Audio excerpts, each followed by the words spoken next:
No more angels for you.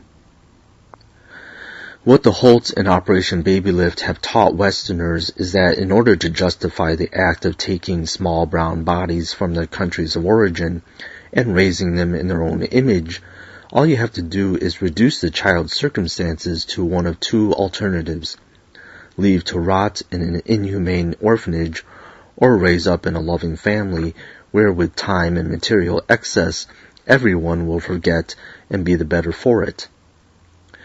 These two historical events speak to a disturbing pattern exhibited by Westerners toward developing countries. With a mixture of good old paternalism and a pinch of racial superiority, and under cover of civil wars, social upheavals, and economic instability, they extracted us without any sense of irony that Western countries had a big hand in triggering these crises. Praising us as Asian angels born from cargo holds and cardboard boxes, we were never expected to look back and think about our lives before adoption, much less about our countries of birth. The American flags we were given upon assuming citizenship were supposed to blind us with star-spangled magnificence. It is only within the past decade that many of us have become wise to the racial self-hatred that had been instilled in us and have questioned the multiple loyalty tests we have been forced to take in order to prove our legitimacy in the eyes of our fellow Americans. The pitiful footage of children in orphanages and then triumphant arrival in foreign airports has remained the same despite the changing of the years, because the main adoption themes are replayed over and over with the same tune playing in the background.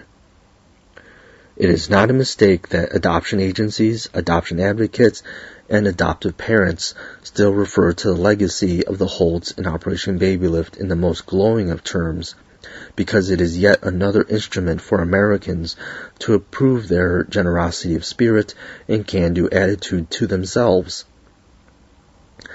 Like the Bertha Holtz and Rosemary Taylors of yore, American wannabe parents assume the role of well-meaning world citizens who also want to save thrown-away orphans from hellhole countries.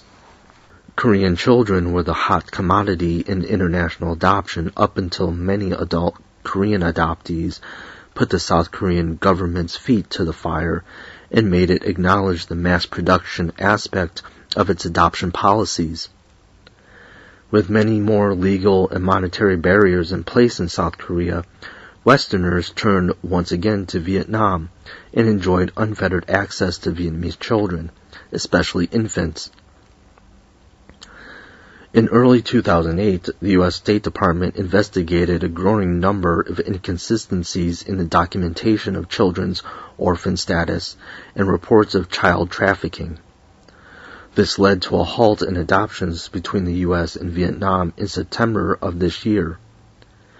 But much like the attitude exhibited by Americans in 1975 when Operation Babylift commenced, and they were criticized for seemingly taking advantage of a bad situation, many prospective American adoptive parents today are incredulous about the charges of official corruption and baby selling.